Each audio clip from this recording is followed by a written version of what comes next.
Love this podcast? Support it and sponsor today. Simply head to ozcastnetwork.com for details. Connect with your potential customers wherever they are. Effective uses Comcast viewership data insights to combine advanced targeting capabilities with premium TV and streaming content, so you can deliver the best ad experiences to your audience no matter how they watch. Visit EFFECTV.com. Ozcast.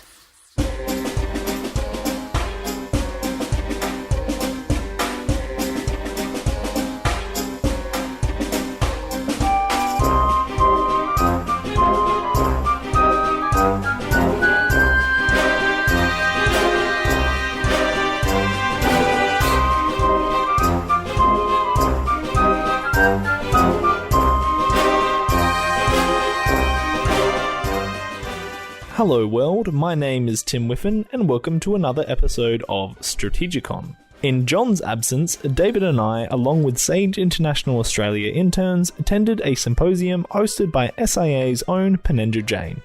With a few key speakers and discussion panels from Japanese and Australian academics, the relationship between Australia and Japan in trade and diplomacy was discussed through past, present and future. We managed to catch up with some of the speakers after the event and recorded conversations with Dr. Ben Ascione, Dr. Lauren Richardson, and Professor Emeritus Peter Drysdale from the Australian National University. Before we start today's episode, I would like to remind listeners that STRATEGIKON can be found on the Ozcast network, iTunes, SoundCloud, Stitcher, TuneIn, Spotify, and on the Sage International Australia website, www.sageinternational.org.au. My name is Tim Whiffen. I'm here today with David Olney. Hello, Tim. It's good to have you. And we're also here with a very special guest, Ben Ascione, who we've just heard talk at the Japan and the Reiwa era symposium at Adelaide University. Yeah, thank you for having me. Ben, you talked really eloquently about Japan's attempts to develop a proper two-party democratic system, and you made the point it kind of got to 1.5 and then fell back to 1.25 democratic parties. Would you like to elaborate on that a bit and explain what was hoped for, what might have happened, and how we got down to not quite 1.25 parties? So 2009, when the Democratic Party of Japan came to power, everyone had the expectation of a two-party system forming. We thought we saw the culmination of that. But then the Democratic Party of Japan, or the DPJ's 3.5 years in power, proved to be disastrous, both for the party and Japanese democracy. They had a lot of party infighting, and they couldn't decide if they were going to be a moderate alternative to the LDP on the conservative side or a progressive alternative on the other side of the ideological aisle. That was coupled with the nuclear tsunami, earthquake, triple disaster that really saw public trust in the DPJ plummet, with everyone conveniently forgetting that the LDP built up the nuclear village. And so the opposition party, or the Democratic parties, lost public trust and never been able to build that back. And then this has resulted in widespread voter apathy and low voter turnout rates in all the elections from 2012 to the present. So before 2009, we had this 1.5 party system with the LDP and the Japan Socialist Party, where the Japan Socialist Party never got in power, but it provided significant blocks on So they kept the bastard honest, sort of like the Democrats once did here. Yes. But these days, the opposition parties of the DPJ split up into the Constitutional Democratic Party and the Democratic Party for the People. So we have opposition that's not providing a genuine alternative at the moment and not inspiring people to turn up and vote. And yet the irony of that is people are turning up to vote for Abe and his party, so it's almost like the only people turning up are those with more of a nationalist leaning. So the interesting fact is that in 2009, when the DPJ won and the LDP lost, but then in the subsequent lower house elections, the LDP's total absolute number of votes has actually declined. But because the voter turnout has also declined, then the share of LDP votes has So the vote is just down so terribly that even with their vote crumbling gradually, they're still the majority party. Yeah, exactly. The other factor that the LDP has in its favour is its electoral cooperation agreement with its coalition partner, the Komeito, is a sort of Buddhist-backed party. And they agree not to run candidates against each other and to have their supporters vote for each other in the single-member districts and then vote for their own party in the proportional representation list. So that would up to even more voter apathy when they see a deal like that, I'm assuming. Yeah, well, and this is very much helps to keep the LDP in power despite their dominance belying their actual popularity. The really interesting thing you were talking about too on top of this is how much stuff related to foreign affairs policy has been moved to the Prime Minister's office. So there's an irony here. We have voter apathy, while at the same point we have a Prime Minister consolidating power. And consolidating power is not a new or unique thing. It's happening all over the developed world as bureaucrats struggle to provide answers to complex problems. Politicians have promised things and they're just making up policy to try and achieve their agendas. How have the Japanese people received this idea of foreign policy coming from the Prime Minister's office? I'm not sure how aware the Japanese public is of the actual institutional changes that have underpinned this important changes to the way foreign policy is made in Japan, that you have this increasing concentration of decision-making, coordination of foreign policy making happening in the Prime Minister's office rather than in the Ministry of Foreign Affairs. But then this newfound autonomy of the Prime Minister's office to coordinate and concentrate decision-making power on foreign policy has seen it pursue certain foreign policies that have been received both positively and negatively. Obvious controversial example is the 2015 security-related bills, which implemented a reinterpretation of the Article 9 Peace Clause to allow limited forms of collective self-defense. This was a very controversial thing. So the large protests happening outside the Japanese parliament, the Diet, probably the largest since the 1960 Security Treaty Revision protest, so the second largest protest in Japan's post-war history. Wow. But of course, it's also had it's a double-edged sword in a way that you can react to the changing security environment in a quicker way, as we saw with when US President Trump pulled out of the TPP, and then the Abe government led the charge in coordinating and finalizing a TPP 11. So it was a great way of looking like a man of action on something very important, thus convincing those who care, the limited number of people who care, that they've got an effective and active Prime Minister. Yeah, so I mean, it's a story of the LDP and Komeito support base turns up and votes, and that vote's stable, but the independents and the moderates don't turn up and stay at home. And this is the story of essentially every election since December 2012. What do the Japanese moderates offer the population? What do they want to do differently that is not resonating? So I think this is a challenge that the opposition parties face, is that a lot of the time they focus on saying we're going to block Abe from revising the constitution. But what Japanese voters actually want is economic policy, and the opposition parties have failed to offer an alternative to Abenomics that's really captured the public imagination. Has it captured their imagination because it offers a solution, or it at least offers that things don't get worse? Is it that they're picking the least worst option rather than a win with Abe? Is it a compromise option, sort of? Or? In a way, it's seen as a vote for stability, is how the Abe government has portrayed themselves in all these elections, especially the last upper house election in July. And among economists, the Abenomics policy has a lot of backers, a lot of people who say it's the right policy to follow. The issue has been more with the implementation of it, that the structural reforms that they've identified have faced vested interests and faced, including from within the LDP itself. And so pushing forward where the voter priority is faces that challenge there. So again, it's a thing of a system that worked so well for so long. The actual appetite for reform is, I'd like it to be better, but I don't want to change my life.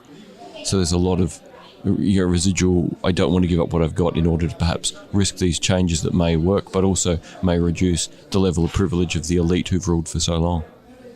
Yeah, so there's definitely the LDP has its supporters, but it's a case that those who are perhaps in favour of a more rapid pace of change have been the ones who haven't turned up to vote. The LDP has, for all its faults, has an extraordinary electoral mobilisation machine.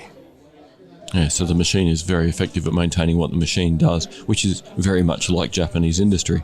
Incredibly good at doing what it does, but not quite able to transform to a new environment. Both things have sort of got stuck. The economy's stuck, politics is stuck, and the population is now it appears, terminal decline. Yeah, so I mean, I guess we're at a point where we have these bottlenecks on fresh or innovative leadership through LDP dominance, and especially Japan's has a trend of dynastic politicians taking over. So when a politician retires, they pass on the seat to their son. So like the Shinjiro Koizumi is a good example of this trend. His father, former Prime Minister Junichiro Koizumi, retired, passed the son to his seat, and now Shinjiro Koizumi is touted as, a possible future Prime Minister. So the one that sung Elvis, it's his son who now has the seat? Yes. Awesome. Does he also sing Elvis? Not yet, but maybe we'll Damn it, we'll live in hope. If he does that, then anything's possible. And so then the LDP dominance presents a bottleneck to fresh or innovative leadership. Then we also have the weakness of the opposition parties. They haven't provided a platform to the injection of new, fresh and innovative ideas. Another significant bottleneck is the glass ceiling for female politicians, that the factions in the LDP are all led by men. Japan's never had a female prime minister. How many women are there in the parliament proportionally? Is it really, really low? 22% and 10% in two respective houses. Wow. The lower house is the 10%. So that's ranks Japan very low, lowest among the G7, the G20, the OECD for female politicians in the lower house. Japan did pass a law in 2018 to encourage political parties to run equal number of female and male candidates in elections, but the caveat being it was a non-binding law. So once again, an attempt at reform, but it didn't stick. Yeah, I mean, there's still some small causes for optimism that for both the LDP, the opposition, and female candidates. But overall, there needs to be more significant changes to this meritocracy within the LDP, to the long journey that the opposition party has ahead of it, and for providing new pathways for female politicians to really inject new, fresh political leadership into the Japanese system. Ben, thank you very much for your insights. Is there any particular question you wished I'd asked you? Something that you thought was very important today that I haven't picked up on? What I'll highlight is my own doctoral research on the influence of domestic politics on Japan and towards issues like constitutional revision, that the Japanese public remains a formidable force against the Prime Minister Abe's long-cherished desire to revise Article 9, and that this current battle going ahead in Japanese politics now, in Abe's last remaining 2 years, towards revising Article 9, that the public opinion is going to play a very decisive role. Yeah, it's played a decisive role so far, and there's no evidence that that's going to change, it seems. We've seen Prime Minister Abe scale back the ambition of what he's willing to try and cut off in a revision. He's going for like mini Article 9 revision rather than maximal now, isn't he? Yeah, so it's been scaled down to the point that they would recognise the constitutionality of the self-defence forces, which currently is recognised already through interpretation rather than an explicit sentence. Yeah. But having that explicit sentence doesn't actually operationally change anything on the ground. No, it just gives them a certain thing to leverage off, theoretically, if there's someone after Abe with the same desire to modify it with a perhaps less steadfast population. So, I mean, I think Abe would like to have the legacy of, since the Constitution has not been revised once since it was enacted in 1947, he would like to have that legacy to say, yes, I was the one that got words changed. I got my sentence to make this thing tangible rather than interpretation. Yeah, that's where he seems to be investing a lot of his political capital now, when maybe it would benefit Japan much more if he would invest his political capital in economic structural reforms. Yeah, from everything we talked about today, it seems that Article 9 is significant, but the economy has sort of kept pushing up the hill, but for every step forward it rolls back 99% of that step, and then pushes up again and then rolls back nearly to the point it was at. So there's growth there, but at such immense cost. I mean, I don't want to say they've done nothing on the economy. Like, they have a good strategy with Abenomics, but they just haven't been able to implement it as fully as they should, and that's really, I think, where Japanese voters, as well as economic experts, really have a sense of frustration that they'd like to see the political capital in efforts invested there. But I mean, the flip side is structural economic reforms aren't an easy thing, so we shouldn't... everyone struggles to do them. Well, thank you, Ben, for your insights and for spending some time with us when you could have been drinking a beer. Oh, thank you for having me. And thank you, Ben, for joining us. Next up on our Role of Important People, we are joined by Lauren Richardson. Thank you very much, Lauren, for joining us. Thanks for having me on your program. Lauren, you spoke so eloquently today about the ongoing impact of the comfort women issue on Japan and South Korea, and how at the moment Japan is almost exasperated and South Korea doesn't seem to be able to stop. Would you like to briefly explain what's going on, what you think it means, and why it keeps having an impact?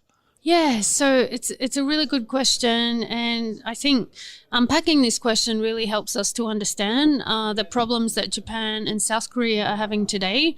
So I think, basically I could say that when the two governments resolved the colonial period under which the comfort women system unraveled, South Korea was under an authoritarian government and signed a treaty with Japan that really resolved any issue related to Korean civilians, plus a host of other issues from the colonial period. So that was kind of a norm at the time, that states were the main player in resolving, World War II disputes and colonial disputes. And so that all seemed fine for several decades. But then if you fast forward to South Korea's democratization in the late 1980s, everything started to change and unravel. So suddenly all of these victims, like comfort women, started to really come forward, and they were emboldened by a sense of, human rights, which was just taking off, and also feminist norms, and a sort of changing understanding of the power relationship that was involved in the comfort women's victimization.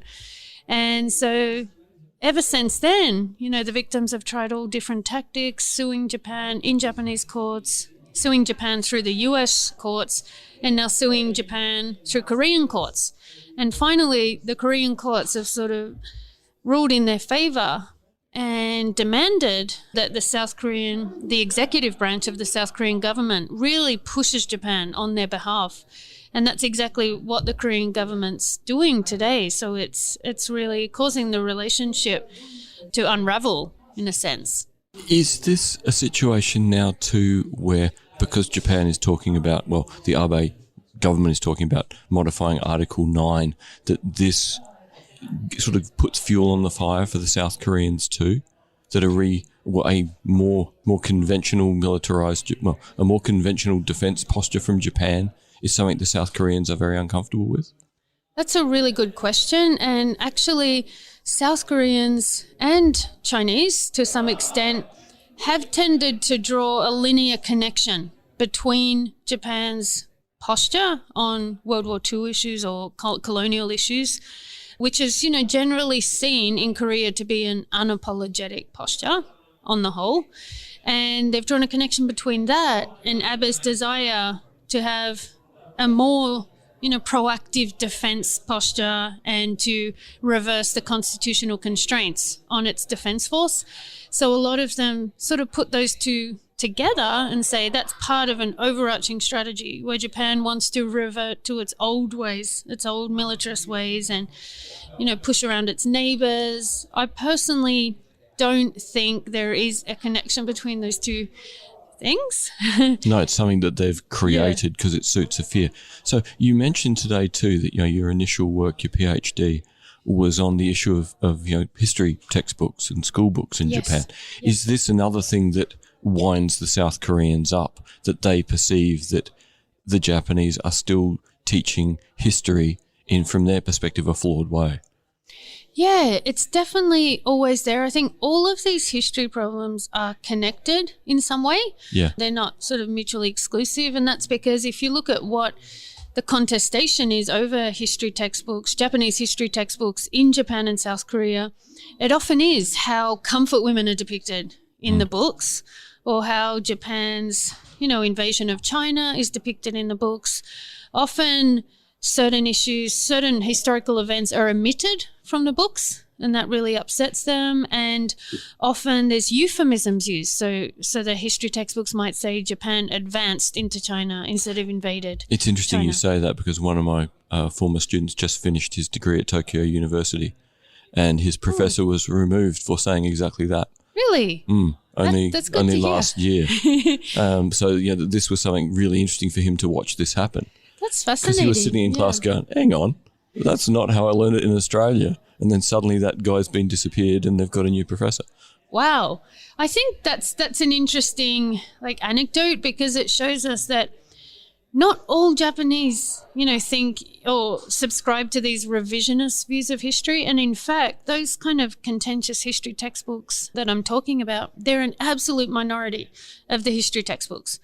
But I would say that on the whole, Japan's version of history, especially pertaining to World War II and its actions in China and also the Korean Peninsula, is definitely a lot more watered down than the versions you would read in Korea or China. But certainly there's many conscientious Japanese who are trying to have trying to promote a more progressive view of history. Yeah. Is there anything that came out of today's discussion that you thought was really important and that you would like to talk about that I haven't asked you?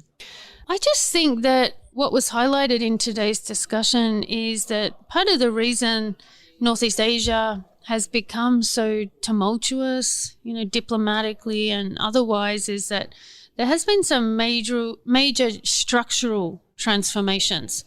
So I mentioned the case of Japan and South Korea with, what structured their relationship was a treaty they signed in 1965. That treaty is now unraveling. So that's really changing the whole logic of the relationship. It's a new logic where the victims have a say in how the history is resolved and how historical events are resolved. So what you could, I guess, surmise from all of this is that non-state actors have entered the diplomatic process, which was dominated in the past by states. And this has really complicated the picture. Yeah, you can't just make policy anymore and assume that populations will accept it. 10,000 people will protest and that will be on the media, and people will go, well, hang on, we're getting the subaltern view here. We're getting the block narrative, as Ed would call it. Yes. In terms of the history book issue, just to jump back, because I realize it's something I have no idea, is there a standard curriculum in Japan? So over time, will problematic books be removed, or does each prefecture do its own thing with teaching history? How does this work, and why does it remain, a potential for a questionable book to be used to teach kids? Yeah, it's a good question. So the history textbook system in Japan, or the general school curriculum system, is very different from Australia in the sense that all of the textbooks have to be approved by the Japanese Ministry of Education. And they go through a screening process every 4 years. And this is when we see the history textbook dispute flare up every 4 years. Every 4 years when they're revised again. Yes. Okay. And the reason is because, as I said before, even though the really contentious textbooks are an absolute minority, because they are approved by the Japanese government. It looks like it's a formal state activity. Exactly. Yeah. It looks like it's the Japanese government's view of history. So the state is involved. And so what happens then is there's a whole list of approved textbooks, and then it's up to individual schools to choose which books they use. So like I said, those contentious books, they're only used in 0.005% of schools. But it's perhaps down to the principal or the senior history teacher. Yes. So what you see is the individual political view of a teacher or principal. Yeah, coming through. As opposed to it being representative. And I guess that's the thing. Here in Australia, we're aware this is an issue, but not of these details that show it's actually an issue of a minority, not of a mass policy of misrepresentation of history. Yes, and that's because I think we can partly blame the media for that, because the media tends to inform a lot of the views on these topics. Unless you're a researcher like me who goes to the field and delves into these and sees there's a variety of views. The media, of course, only wants to publish what's sensational. Yeah. They're not going to publish an article about a nice progressive Japanese textbook. Doing a great job of teaching history so kids know how they fit in the world. Right, that's not news. Yeah, you'll write something important about it, but again, that will get read by other academics. Yes. The media won't pay any attention. Exactly, which is why podcasting is important. Precisely. In terms of your own research at the moment, is there anything you are working on that you would like to share with our audience that you think is new or exciting, or that makes you enthusiastic to leap out of bed in the morning? Yes. Don't know if it's that exciting, but what my next project will be when I wrap up this one on Japan-South Korea relations is all of these issues that we're talking about, comfort women and also Korean laborers, wartime laborers, and also Korean atomic bomb victims, all of those victims exist in North Korea, but nobody ever talks about them because of the nature of the regime. Well, that's the fascinating thing. Most people research North Korea by interviewing defectors. Yeah, so people who didn't like the system and ran, exactly, who have a particular viewpoint. Yeah, but I'd like to do the opposite, to interview the very progressive Japanese intellectuals who've been working on these issues and occasionally going to North Korea, and it's all gone under the radar, and really interviewing them and seeing what I can gather evidence from in Japan. There is a lot of the archival evidence about these history problems exists in Japan today, and to paint the picture of, their efforts to try and redress these forgotten victims. Wow, that's really fascinating. It sort of reminds me that, in India in the 1990s, there was the subaltern study group, a bunch of Indian historians going, we don't believe the Standard Line, and because we were part of the empire, we have good records. And we're going to go and dumpster dive into them, yes, and find what was actually written at the time by people who were just keeping the bureaucratic ledger, not trying to politically shape, the narrative. And they found all sorts of evidence to challenge history. So it sounds like you're going to very much do the Japan-North Korea version of the same thing. And I think with this one, this is not so much challenging a particular historical narrative, because there is no narrative. No, it's it really would be first. creating it would the be history. first information, first book. Right. Wow. So then people can challenge my interpretations of that later on. We expect you to get in touch when you've got your book. Absolutely. I'll come back for another show, hopefully. Awesome. Thank you. You're very welcome. Thank you very much, Lauren, for joining us. We're going to move on to our last of the very important people from the symposium here. We're joined now by Peter Drysdale. Thank you for joining us, Peter. It's a pleasure. Peter, you spoke so eloquently today about, at the end of World War II, the creation of the New World Order, the idea that victors and vanquished would treat each other with respect. Would you like to talk about how this came to be and how it is so fundamental to the Australia-Japan relationship?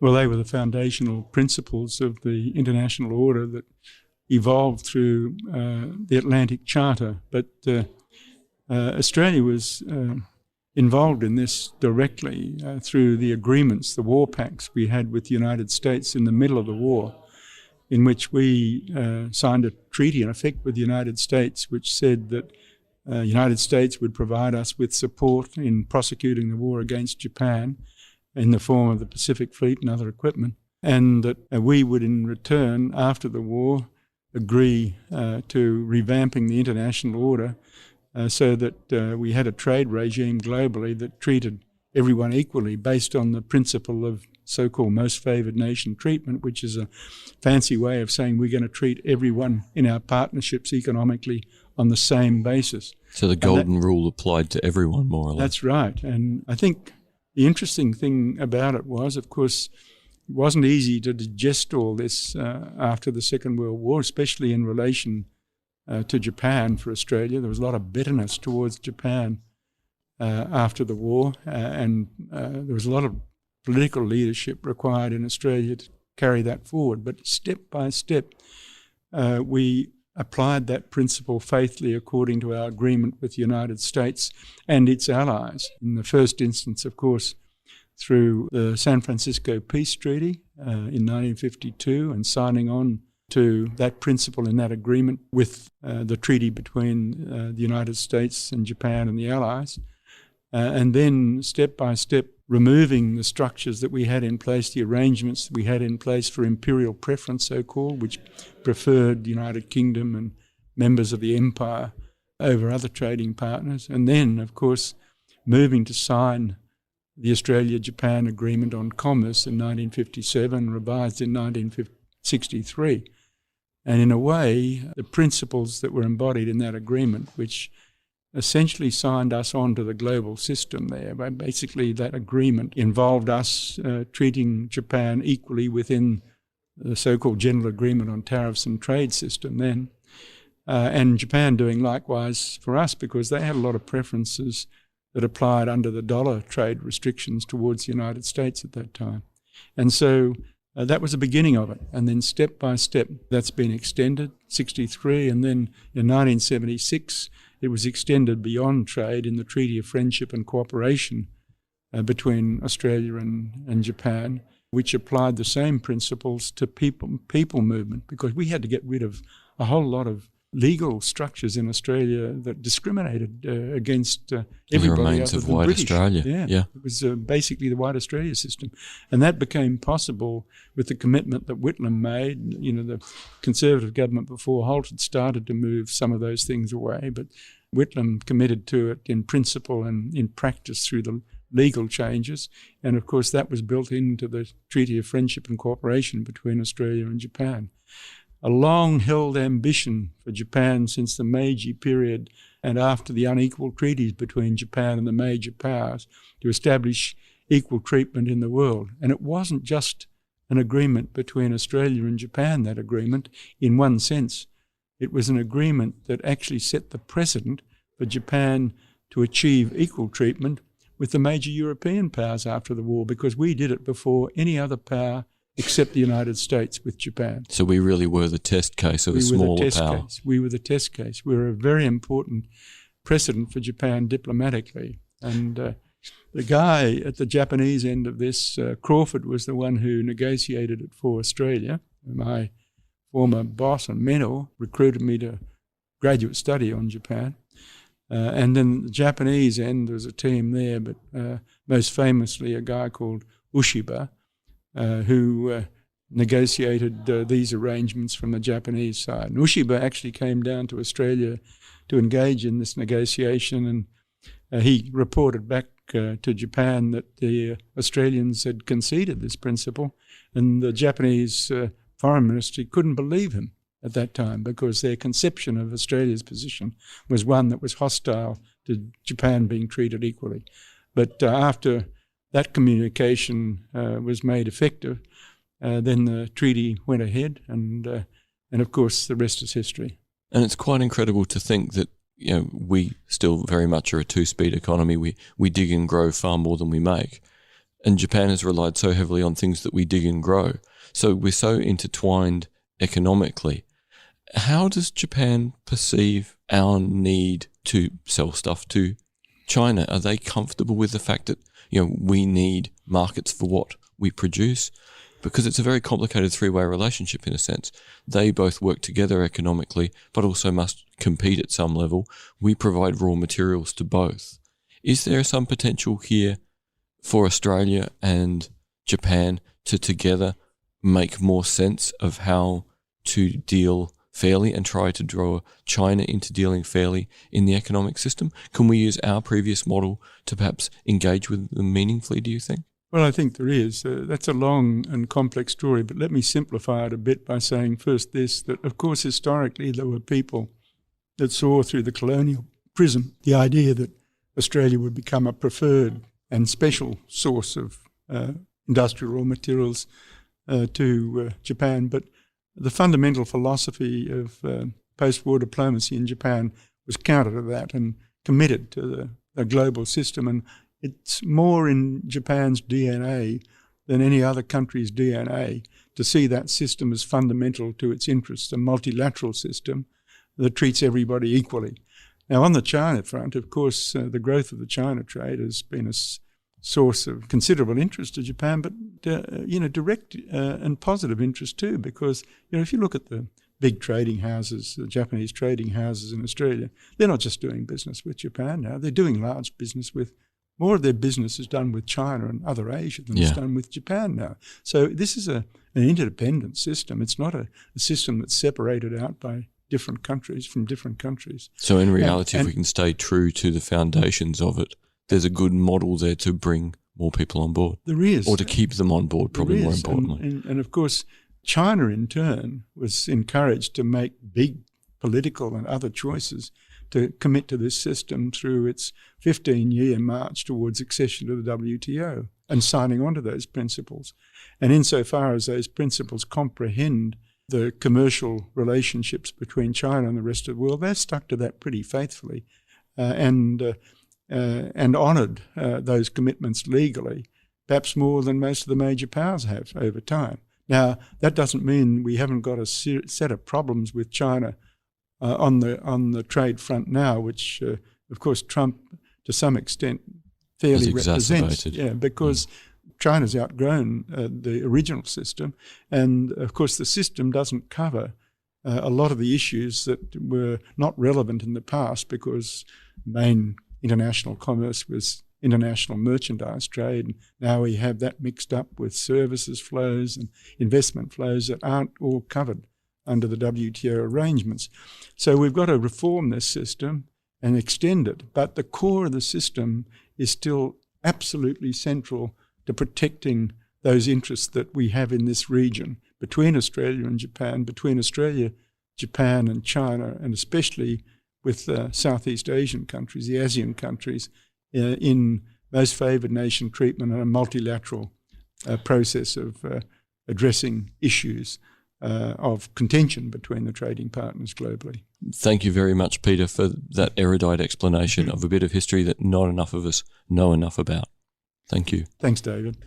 Thanks for listening, everyone. We hope that you'll join us for our next exciting adventure through the world of geopolitics. Remember that you could subscribe to STRATEGIKON through the Ozcast network, iTunes, SoundCloud, Stitcher, TuneIn, Spotify, and please like us on the Sage International Australia Facebook site and follow us on Twitter.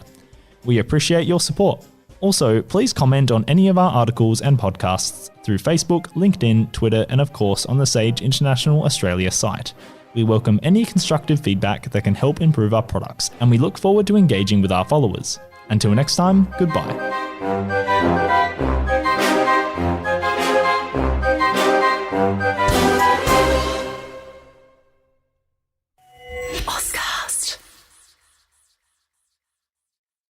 Connect with your potential customers wherever they are. Effective uses Comcast viewership data insights to combine advanced targeting capabilities with premium TV and streaming content, so you can deliver the best ad experiences to your audience no matter how they watch. Visit EFFECTV.com. Love this podcast? Support it and sponsor today. Simply head to AuscastNetwork.com for details.